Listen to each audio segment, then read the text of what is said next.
que hemos estado viendo, ¿sí? Pero aquí lo importante son las ecuaciones, ¿no? Las ecuaciones que se derivan de acuerdo al sistema que estamos viendo.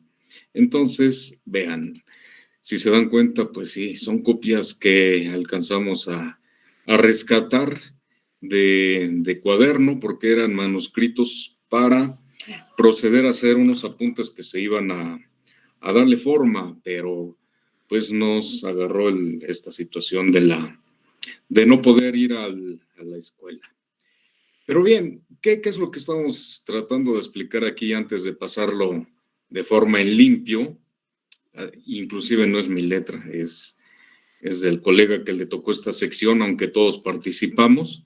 Pues la explicación viene a partir de este sistemita, esto que estamos viendo aquí, ya con los dibujos del martes, pues ya sabemos que hay un imán, este es un rotor, y aquí nada más tenemos una sola espira, ¿sí? Una sola espira que parte de acá. Hice mucho énfasis en esta sección que es perpendicular al campo y esta otra sección que esta es la perpendicular y esta es paralela o casi paralela, pero la otra sí es perpendicular. En el caso del núcleo se dice que las líneas de campo llegan a un punto y tratan de buscar el camino más corto al entreyer. O sea, este es un núcleo de un motor, está formado por material ferromagnético.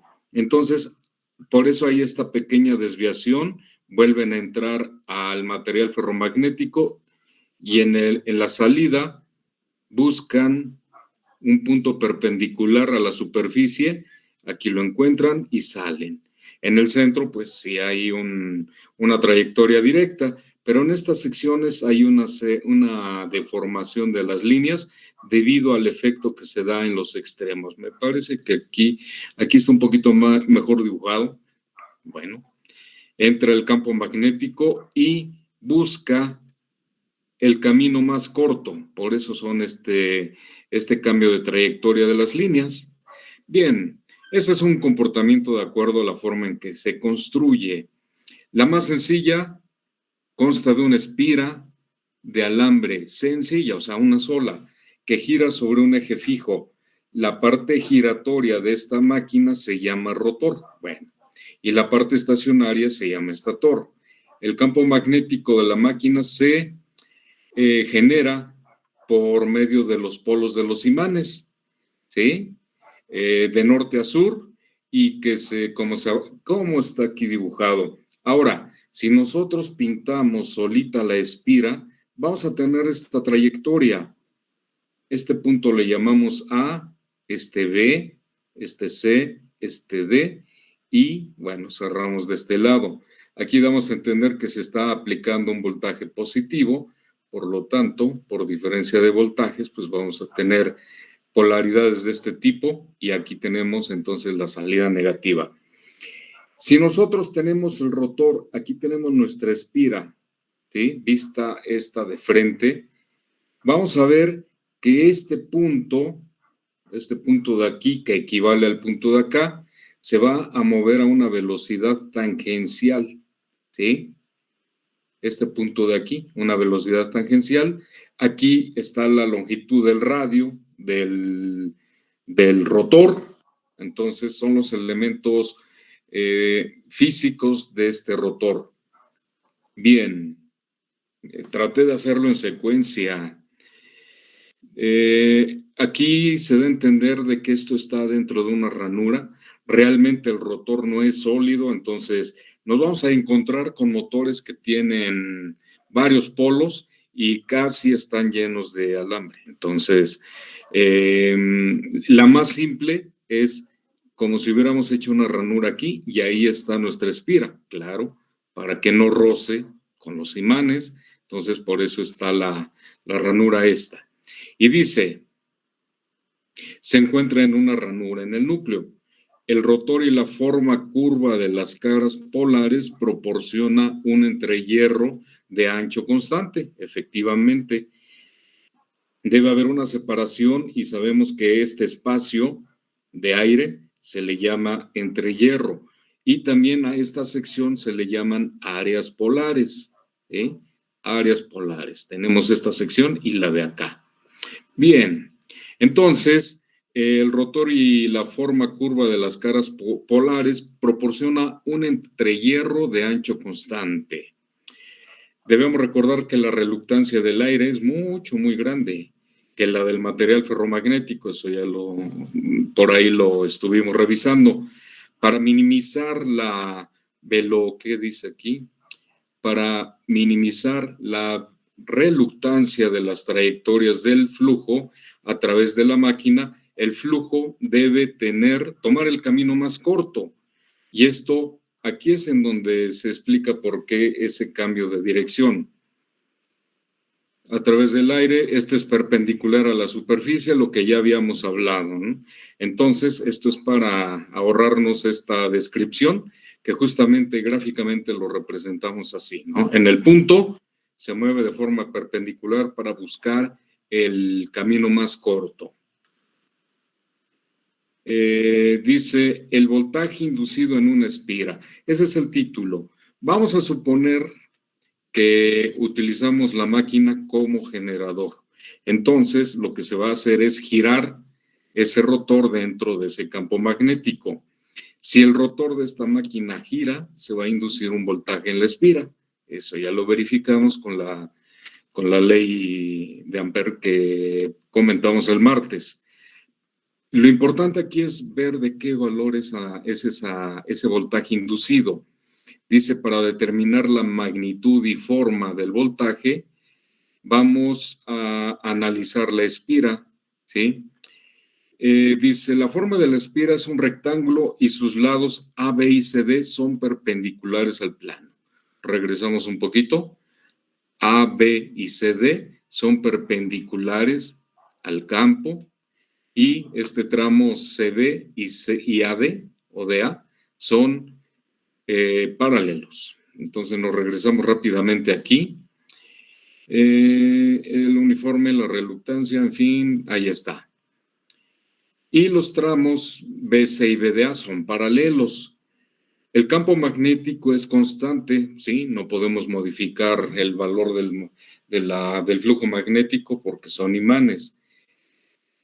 Y es constante, este campo es constante, además es perpendicular al rotor en todo punto, ¿sí? Es perpendicular al rotor. Bien, para determinar el voltaje, ya habíamos hablado de una ecuación que dice que el voltaje inducido en cada segmento está dado por la velocidad, vean, este es un elemento mecánico, por B, o sea, la densidad de campo magnético y por la longitud, ¿sí? La máquina entonces depende de esto, pero aquí hay un producto cruz, ¿sí? Aquí hay un producto cruz. El segmento AB dice aquí, el segmento AB, en este segmento, la velocidad del alambre es tangencial a la trayectoria de rotación, ¿sí? Cada punto, en cualquier momento vamos a tener una velocidad tangencial. El campo magnético apunta perpendicularmente hacia afuera de la superficie del rotor en todo punto situado bajo la cara polar y es cero más allá de estas orillas de la cara. ¿Qué significa esto? Si me regreso aquí, es que el campo magnético tiene influencia, bueno, aquí, en estas caras polares. Fuera de esta cara polar, bueno, fuera de la sección de aquí, no hay influencia del campo magnético. Las líneas se están moviendo en este sentido. Un punto por acá afuera, pues no se va a ver afectado por esto. Bien, regresando nuevamente a este punto, y es cero más allá por debajo de la cara polar, la velocidad es perpendicular a B. B, velocidad, es perpendicular a B y la cantidad B por B va a estar afectado entonces por el seno del ángulo. Si es perpendicular, este punto va a ser cero.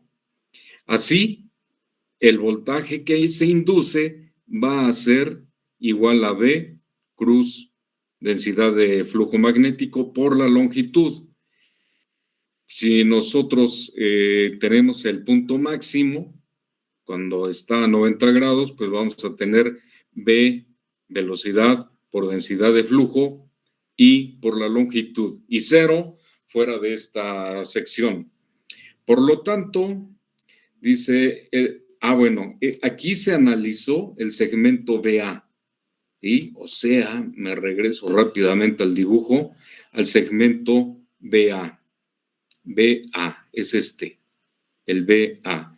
Luego, si se analiza ya sabemos qué va a pasar. Si este cable o este alambre está paralelo a las líneas de campo, pues el producto cruz va a ser 0. No así con este elemento. Y esta sección también nos va a dar 0. Lo hacemos de esta manera para ahorrarnos lectura. Y entonces el voltaje total va a ser el efecto del voltaje de esta sección más el de esta, el de esta y el de esta. Significa entonces que hay dos que valen 0 y vamos a tener dos secciones que contribuyen a generar un voltaje. Vamos a verlo aquí. Aquí está. Entonces, se siguen analizando los segmentos. Aquí es el DA. Bueno, nos brincamos dos. Primero es el AB, luego el BC, y luego debe estar por aquí el segmento CD, ¿sí? Y luego tenemos el segmento DA. Entonces, vean que hay dos elementos en donde sí se da. Esta es la ecuación que les comentaba, el voltaje inducido, entonces va a ser igual a la suma de los voltajes de cada segmento, pero como hay dos que son 0 por la propiedad física de que están en paralelo, vamos a tener entonces 2 veces la velocidad tangencial por la densidad de flujo y la longitud. Cuando la espira gira 180 grados, el segmento AB está frente a la cara polar opuesta. O sea, cuando gira estos 180 grados, ¿sí? Cuando esto gira 180 grados, entonces este se cambia acá y el de abajo queda acá, ¿sí? Y entonces se repite el ciclo. Recuerden que esto se está moviendo, lo estamos moviendo de alguna forma con una fuente de movimiento externa. Entonces, empezamos en este punto y a los 180, listo. Este está de este lado y este está, el segmento CD acá. Pero esto sigue girando, sigue girando. Entonces, ¿cuál es el efecto? El efecto de ese giro, ¿sí? Es este. Cuando la espira gira 180, entonces se vuelve del otro lado. En ese momento se invierte la dirección del voltaje, pero su magnitud permanece y por lo tanto el voltaje resultante se muestra aquí. Recuerden que ya lo habíamos visto, que nosotros, de acuerdo a los conmutadores que están conectados al final de la espira, podemos hacer que este vaya hacia arriba y tengamos una corriente directa pulsante. Pero en este caso estamos recogiendo el voltaje directamente ahí en los puntos. Ya en un caso práctico, déjenme ver si está aquí, máquinas eléctricas. En un caso práctico, vean, vamos a ver si está aquí, las máquinas eléctricas. Por aquí está el dibujo de los contactos. Vamos a ver si están aquí. Lo habíamos puesto de este lado. Bien, vean, aquí está lo que les comento. Si nosotros tomamos el voltaje así, directamente de cada una de los conductores, entonces vamos a tener una señal alterna, pero si nosotros ponemos el conmutador o delgas, que le llaman aquí, de esta forma, o sea, aislados, partidos pero aislados, o sea, pegados aquí en el eje. Cuando llegue a los 180 grados, resulta que se invierte, pero entonces ahora el voltaje, en lugar de se vaya haciendo negativo, ¿sí? Ahora lo vamos a tener de esta forma. ¿De acuerdo? Esto entonces nada más lo controlamos con los contactos. Si hay más polos, entonces vamos a tener una señal un poquito más rizada, y pues si ya queremos un valor constante, pues le metemos un regulador. Entonces, vean, aquí se trata de un motor en donde estas son las escobillas o carbones, y aquí vamos a tener, esto da a entender que tenemos varias espiras, como si fuera una sola espira, pero recordemos que en realidad es un conjunto de espiras por cada par de contactos, ¿sí? Eso lo vamos a ver en un segundito. Entonces, esta es la explicación. Ah, caray, se me movió. Esta es la explicación de que tengamos esta figura, este voltaje, y vamos a tenerla en el máximo, pues vamos a tener la contribución de las dos señales sumándose, y llega un punto y se invierte, ¿sí? O sea, si nosotros pudiéramos ver esto en una cámara, pues empieza esto a girar, más bien esta empieza a girar, nos da un positivo y de pronto se empieza a hacer negativo, pero ambos conductores participan, por eso es que tenemos el doble. Esta es una de las ecuaciones fundamentales. El voltaje inducido en un generador es igual a 2 veces su velocidad por la densidad de flujo magnético por su longitud, la longitud de la espira. Y si hablamos de la espira, ¿de qué longitud? Justamente es esta, la que está perpendicular a los imanes. Bien, esto no se queda así. Ahí está, no se queda así. Dice, con la intención de obtener una expresión todavía más sencilla de esto, de 2 veces V por B por L, entonces nos dice aquí, observen, dice, hay otra forma de expresar la ecuación que relaciona el comportamiento de la espira en las máquinas reales. Lo anterior es un planteamiento de un modelo, pero ¿qué pasa en el caso de una máquina? ¿Qué elementos o qué propiedades tiene esta máquina? Primero, el rotor se mueve a una velocidad angular. También tenemos esta sección que se le llama área polar. De acuerdo a la geometría, el área polar es pi por radio por L. Si nosotros consideramos hasta acá, pues realmente es círculo, o media circunferencia más que círculo, el círculo es todo, ¿verdad? Entonces, área polar es pi por radio por L, o sea, esta longitud. Entonces, si queremos saber el área de aquí y el área de acá, pues es 2 veces pi por radio por L, es el área de la superficie del rotor. La velocidad tangencial, pues está medida siempre en un punto, pero esto va de la mano con la velocidad angular. Esa velocidad angular, ¿cómo se relaciona? Con una dimensión que se llama radio, y entonces decimos que la velocidad angular es igual tangencial es igual al radio por la velocidad angular, ¿sí?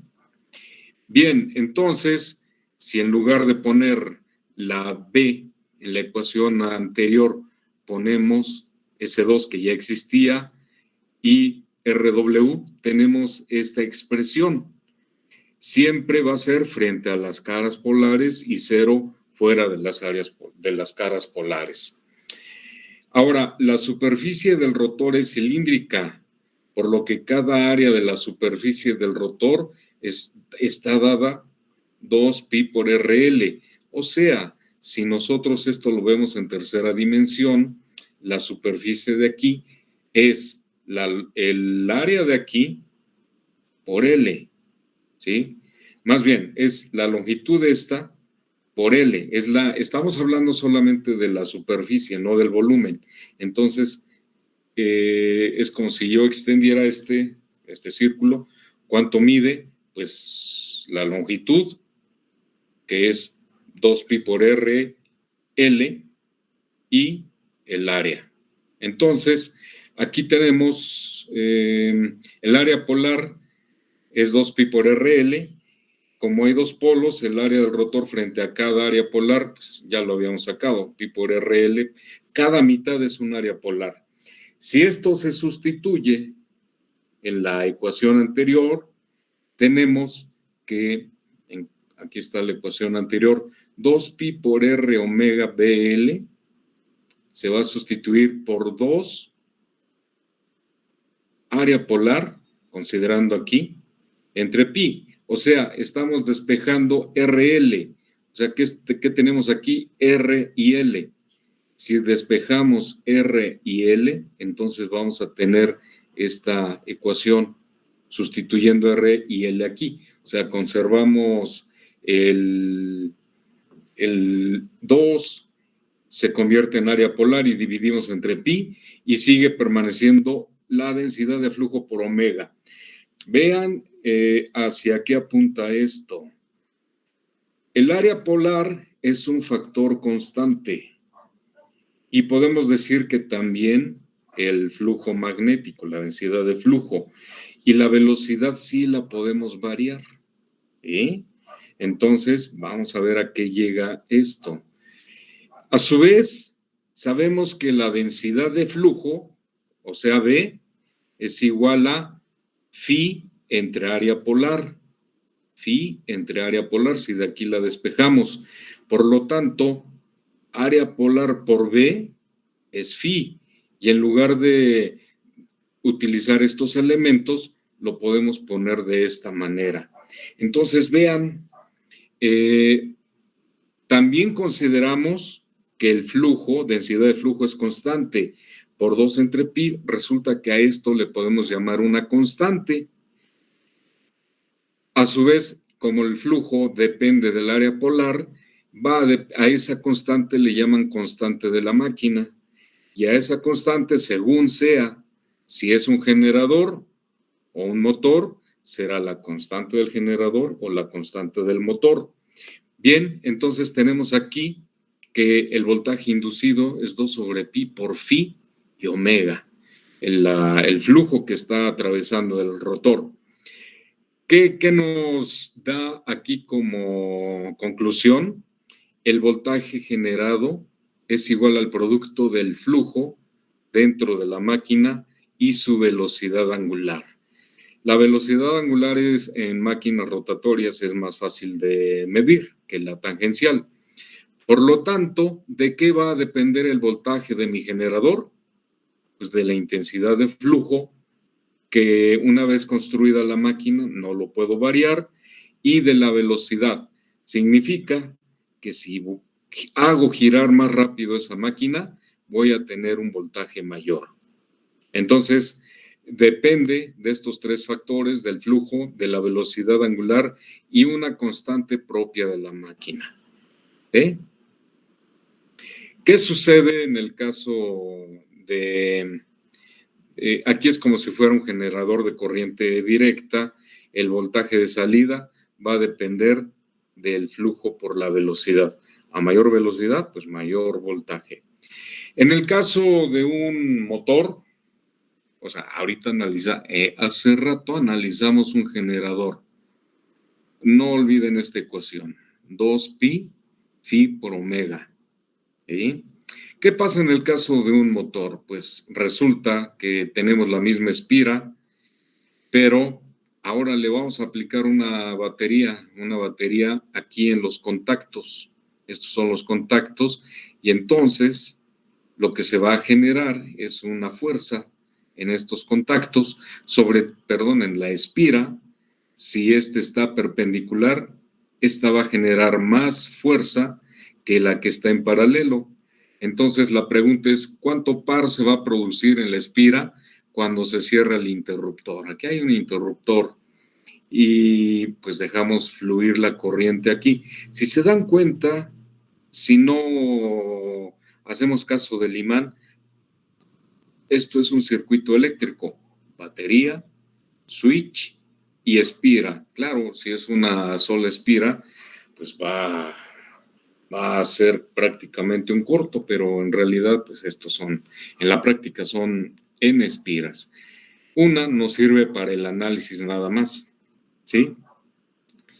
Dice que para determinar el par en la espira es examinando cada uno de los sectores, otra vez, de la espira, y luego sumar los efectos de todos los segmentos individuales y la fuerza. Bueno, aquí lo que quiere decir que vamos a hacer exactamente lo mismo que se hizo con la espira, considerándola generador, ¿sí? Nada más que ahora vamos a analizar cuánto par o cuánta fuerza genera cada elemento si nosotros ahora, en lugar de moverla, le aplicamos un voltaje. ¿Sí? Entonces, igualito a esto se van a hacer los análisis de las fuerzas con las que contribuye cada sector, cada segmento de ese motor. Dice así. Primero, esta fórmula la vimos en su momento, en el martes, y nos dice que la fuerza es igual, que se genera en ese conductor, es igual a la corriente que pasa por él, por el producto cruz de la longitud por la densidad de flujo. Pero también hay un elemento que se llama par, y el par, recuerden, una fuerza que provoca un giro, es igual al radio por la fuerza y el seno del ángulo que se da entre ambos, ¿sí? Entre el radio y la fuerza. El par es cero en cualquier punto en que la espira esté ubicada fuera de las áreas polares. O sea, si tenemos un rotor más allá del campo magnético, no nos va a servir, ¿sí? Porque está fuera de las áreas polares. O sea, no importa que esté más grande, no va a haber una mejora, no va a moverse más rápido. Analizando el segmento AB, ya dijimos o ya vimos que está perpendicular al campo. La corriente de la batería se dirige hacia afuera, el campo magnético bajo las dos caras polares apunta radialmente hacia afuera del rotor, por lo que la fuerza en el conductor está dada así. ¿Sí? O sea, la ecuación tal cual. Si quitamos el producto cruz, pues es corriente por longitud y densidad de flujo. Y bien, entonces, si hablamos del par, simplemente afectamos por el seno del ángulo y queda así, radio por corriente, por longitud y por densidad de campo magnético. Dice en sentido contrario a las manecillas del reloj. Bueno, el segmento BC, ya sabemos, está perpendicular, es cero, y por lo tanto el torque de BC es igual a cero. Segmento CD contribuye con otra fuerza igual a la que ya hemos sacado, ILB, y si queremos el par, pues es RILB. Ya tenemos otra sección, y la cuarta, pues también está en forma paralela, y por lo tanto esto es cero. ¿Qué sucede entonces? Que el total del torque va a ser igual a la suma de los torques particulares, y hay dos que se hacen cero, y tenemos al final dos veces R y LB, dos veces porque contribuye cada uno de las secciones que están en forma perpendicular. También, al ser la misma máquina, si se dan cuenta, no hay nada diferente. O movemos o le aplicamos corriente o voltaje. Dado que el área polar es así, ya lo habíamos visto, y el flujo es igual al área polar por B, ¿qué hacemos? Aquí sustituimos en lugar de flujo, en lugar de área polar por B, aquí vean que también está pi por radio por L, radio por L es igual a área polar entre pi. Área polar entre pi y área polar por B es phi. Por lo tanto, queda 2 veces phi por la corriente I entre pi. Y 0 fuera de esa sección. Ahora vean, si nosotros, aquí por eso lo marqué en verde, si nosotros vemos la ecuación, dice que es 2 veces sobre pi por I. Y acá, ¿cómo se llama? En verde, 2 veces sobre pi por omega. Entonces, el voltaje depende de un parámetro mecánico y el motor depende de un parámetro eléctrico, o sea, la corriente. Y estamos hablando exclusivamente de la corriente que pasa por la bobina, ¿de acuerdo? Entonces, el par que se produce en la máquina es el producto del flujo por la corriente que circula en el rotor y multiplicado por un valor que representa la característica de la máquina. Significa que esto, como lo vamos a ver ahora, depende nada más de la construcción. Y como son elementos físicos que no se pueden modificar, por ejemplo, en un transformador, si ya tenemos el transformador construido, pues no podemos variar el número de vueltas. Ya es claro, si lo desarmamos, sí. Pero en una operación normal, pues no podemos sacarlo. Se vuelve entonces parte de la máquina ciertos elementos como, por ejemplo, el número de espiras, el número de polos, y aquí entonces se va a derivar una ecuación que nos va a ser muy útil a la hora de sacar el modelo. Entonces, esto es una conclusión, que el movimiento del motor depende del flujo de la máquina. Muy bien. Y de la corriente que estamos aplicando. Y una constante propia de la máquina. En el caso del generador, que puede ser también para el motor, habíamos llegado a esta ecuación. 2 sobre pi, phi por omega. Muy similar a esta. 2 sobre pi, phi por i. Pero este es un motor. En el caso de un generador, bueno, esta es a la que llegamos. Esto es para una espira. Entonces, y además hay 2 conductores en serie, pero si la máquina cuenta con n espiras, vamos a tener entonces esto nada más multiplicado por el número de espiras. Por eso es importante, entre más espiras tengamos, si es un generador, también vamos a tener un voltaje mayor que se esté obteniendo de esta.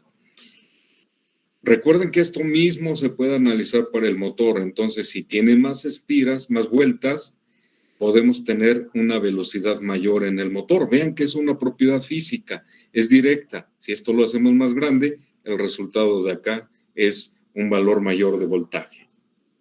N puede ponerse en función del número de conductores Z y el número de trayectorias en paralelo.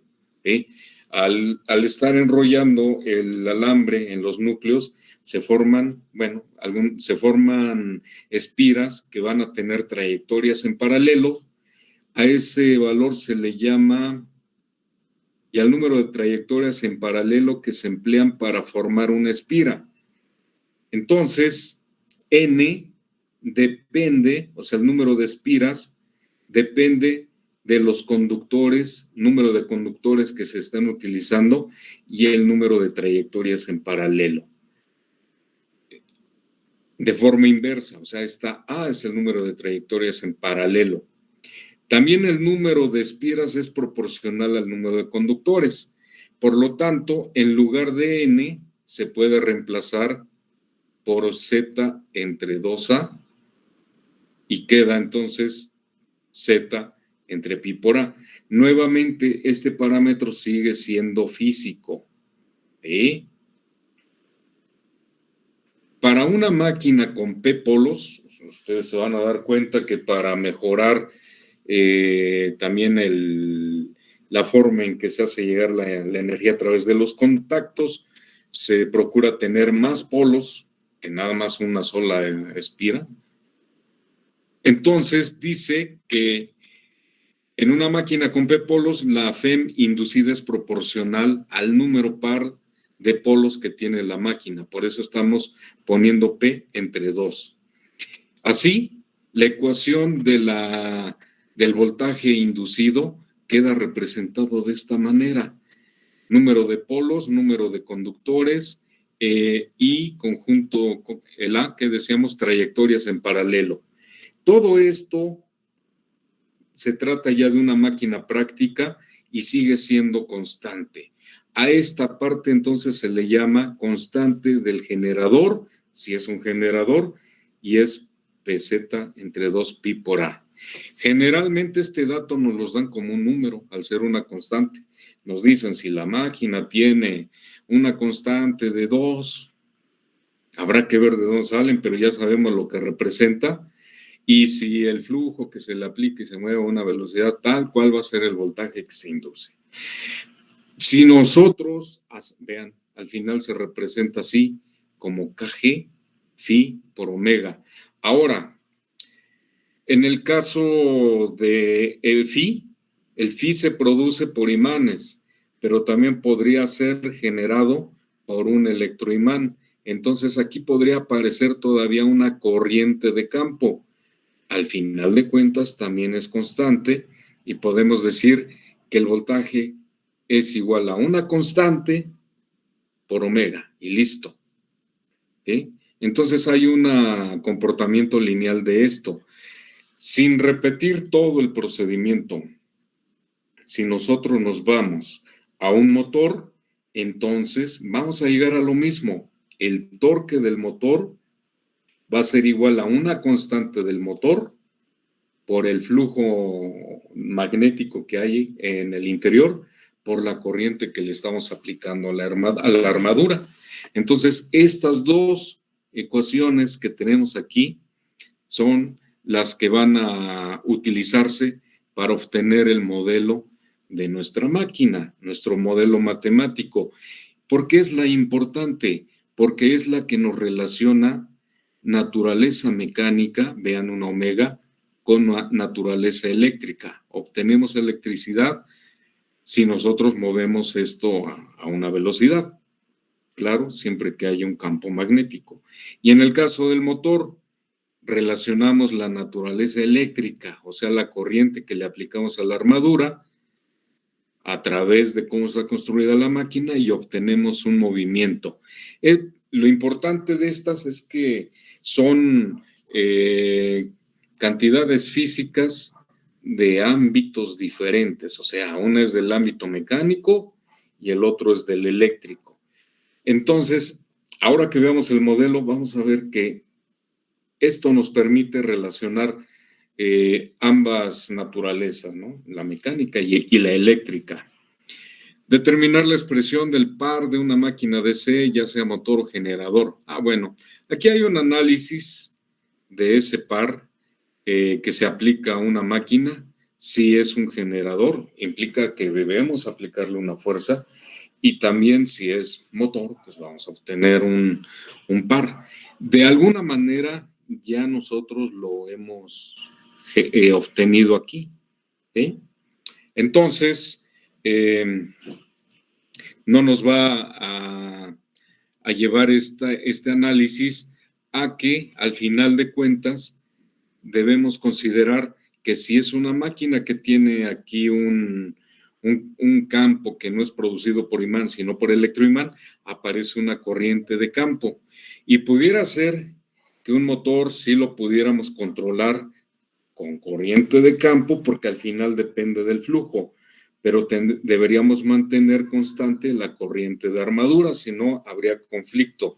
Y entonces es posible que nos encontremos en el mercado inclusive motores controlados por campo y motores controlados por armadura. ¿Sí? En ambas situaciones debemos dejar siempre uno constante. El motor típico es el controlado por armadura.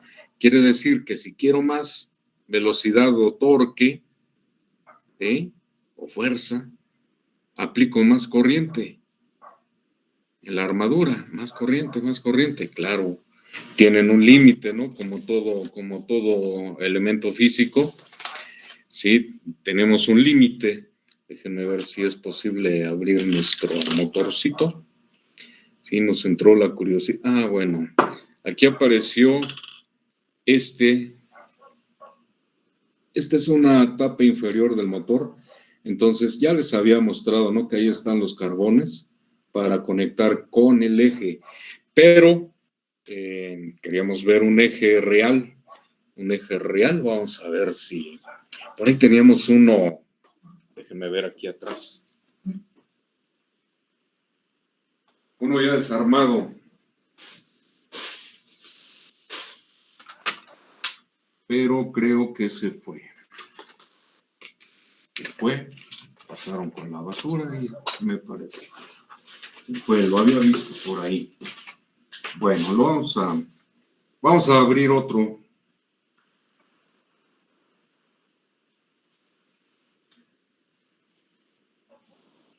Otro motorcito. La verdad que somos aficionados al motor. Bien, esto es lo relevante de esta nota. La verdad que creo que sí se alcanza a traducir. N puede ponerse en función del número de conductores Z y el número de trayectorias.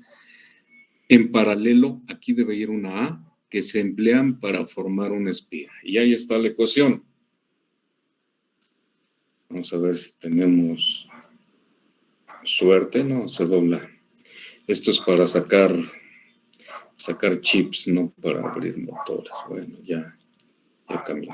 Bueno, debido a eso, si nosotros, déjenme ver, ya casi se termina la sesión, pero déjenme ver si aquí tenemos a la mano esta parte del modelo. Justamente nosotros queremos llegar al modelo.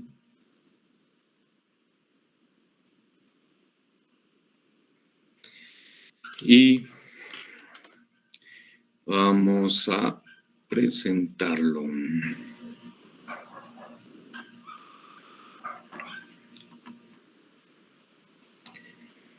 Casi está todo el grupo, qué bien.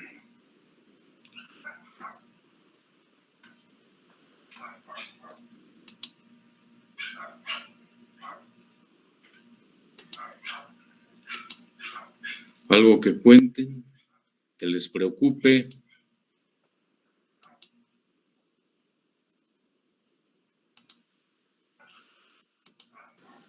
No, profesor, todo bien. Si van a pasar o no. Pues ojalá, Dios quiera. Y estudiando un poquito. Sí, como debe ser. Muy bien.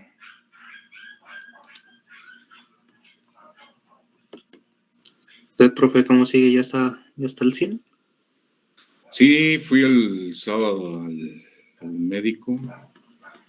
Revisión, entonces dice que el siguiente fin de semana nos confirma si no hay necesidad de hacer otra intervención para poner plaquetas y cosas para que se cicatrice esa sección. Sí, entonces esperemos que no, que no sea necesario. Sí, profe, esperamos que no. Sí, entonces, si es así, pues primero calificamos, ¿no? Puros 10, profe. Puro 10. Sí, confirmo, profe. Sí, profe, 10 para todos. 10 para todos. Hasta el momento, ¿ahí la llevamos claro o no? Sí. Sí, profe. Sí, profe. Sí. Bien. Ahora lo que vamos a mostrar nada más es el anticipo. Ya casi se cierra. ¿Cómo es, a la hora del análisis, cómo es que, déjenme ver, creo que esto es un Esto es introducción, modelado del motor de CD. Aquí está. Bien, ¿cómo es que entonces nosotros procedemos a analizar y obtener nuestras ecuaciones? Bueno, las ecuaciones ya casi las tenemos y resulta que está esto por acá. Vean, así es como vamos a representar ya el símbolo de un motor. Este es un esquema de un motor. Aunque diga aquí esquema clásico de control, esto es un motor. Vean, aquí está, por supuesto que esta corriente de la que estábamos hablando es esta IA, esta corriente IA. Si es una espira, el circuito que forman esas espiras lo podemos representar como una resistencia que tiene el embobinado y una inductancia al tener forma de bobina. Esta corriente depende de un voltaje que le estemos aplicando. O sea, si nosotros nos vamos a esto que estamos diciendo aquí, esta ecuación, esta corriente que estamos aplicando, pues si nos vamos al origen, aquí, en la espira original, pues es esta corriente que está circulando, pero por supuesto que esta depende de un voltaje que apliquemos, ¿sí? O sea, si se está dando una corriente es porque aplicamos un voltaje. Entonces, así las cosas, aquí aparece ese voltaje de excitación, que si yo agarro mi motorcito, es el que vamos a aplicar aquí para generar esa corriente. Los únicos elementos que aquí aparecen, pues son, por eso le ponen A, resistencia de armadura e inductancia de armadura.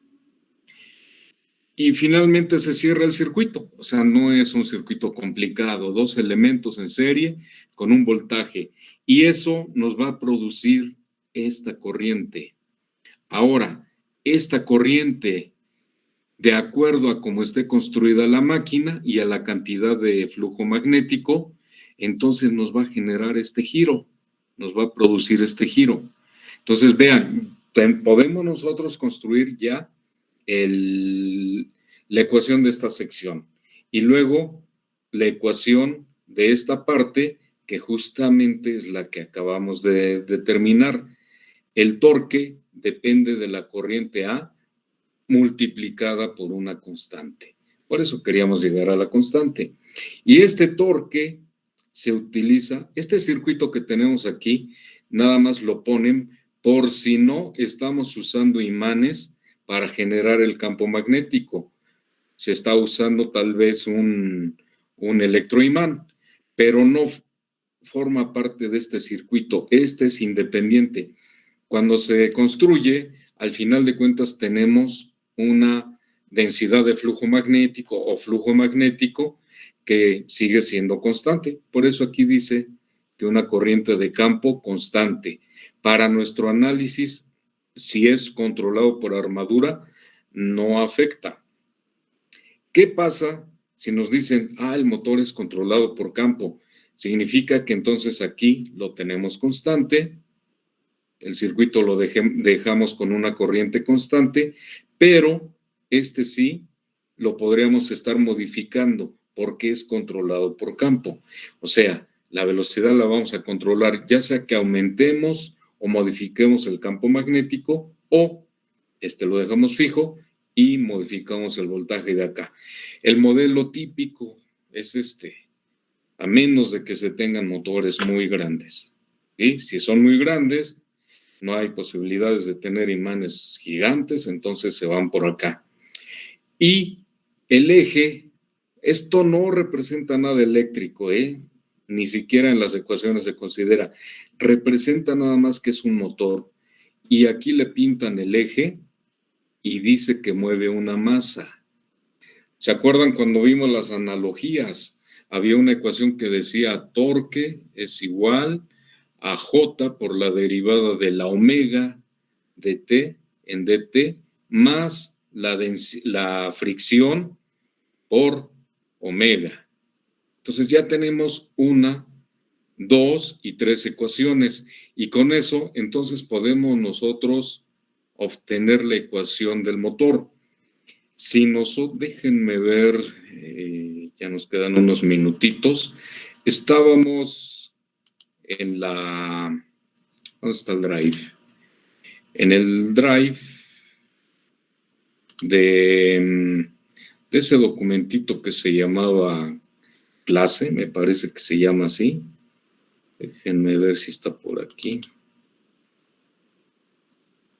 Sí, aquí está. Descargar. Entonces, con eso y lo que acabamos de ver, ya tiene sentido esto que estamos acá viendo. Déjenme verlo, ponerlo rápido, porque si no, nos va a ganar el tiempo.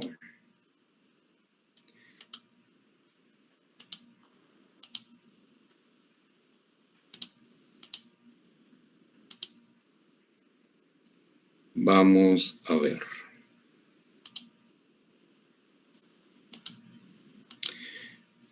Aquí lo tenemos, justo es lo que estamos aquí. Y con esto, claro, hay que hacer algún ejemplo. ¿Dónde está? ¿Dónde está? ¿Dónde está? Ah, aquí está. Terminará en 6 minutos, suficientes para ver lo que queremos comentar aquí. Listo. Vean, nuevamente, ahora le voy a reducir un poquito, aparece el mismo circuito. ¿Sí? ¿De qué se trata aquí? Estamos aplicando un voltaje en la parte del rotor. Aquí tiene una bobina y una resistencia de armadura. Igual, nos dicen si se genera por electroimán, usamos una phi constante. De todos modos, por eso no ponen aquí ni cuánto vale el flujo, ni cuánto vale el voltaje de la pila o la corriente. Lo que sí es que aquí tenemos un giro y una fricción y una masa. Si sacamos la ecuación de esta parte, resulta que la corriente, voltaje entre corriente, va a ser igual a 1 entre SLA más RA, o sea, esta parte. Y luego, esta corriente por la constante de la máquina nos va a dar un torque como producto. O sea, estamos hablando de esta ecuación, casi de la última. Casi de la última, donde está este cuadrito. Entonces, hablando del motor, una corriente por la constante me da un torque, y así las cosas, me da ese torque, y esta sección la revisamos en las analogías. El torque, claro, la carga mecánica, ya sabemos que va a ser 1 entre SJ más B. Hasta ahí llegaría nuestro modelo del motor, y recuerdan que en esta misma sección les comenté que cuando hay bloques así en cascada, el resultado final es el producto de todas las funciones de transferencia.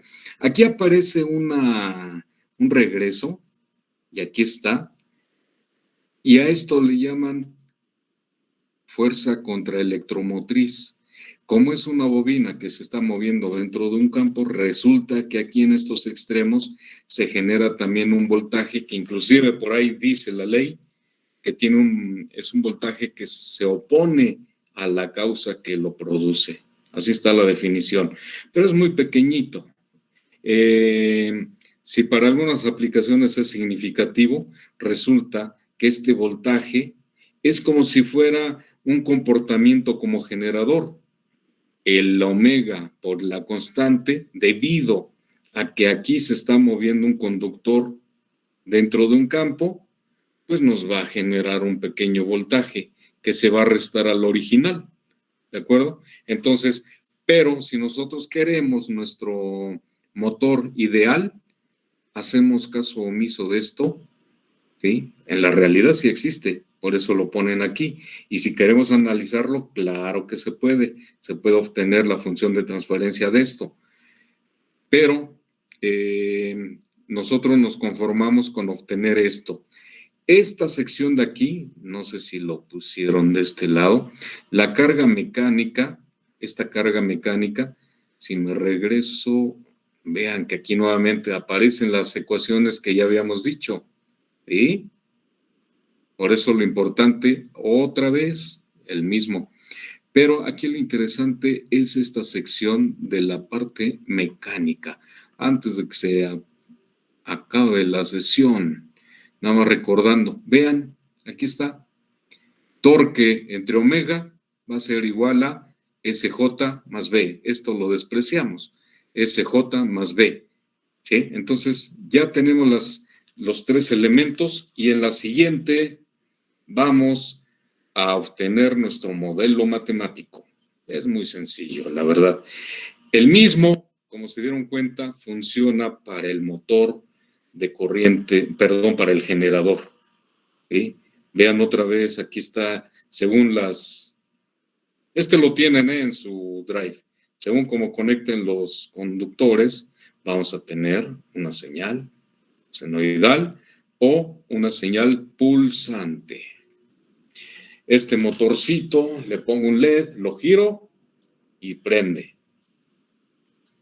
Muy bien, por hoy cerramos, les voy a subir los documentos ahí en el Drive, este ya está, y sobre todo este otro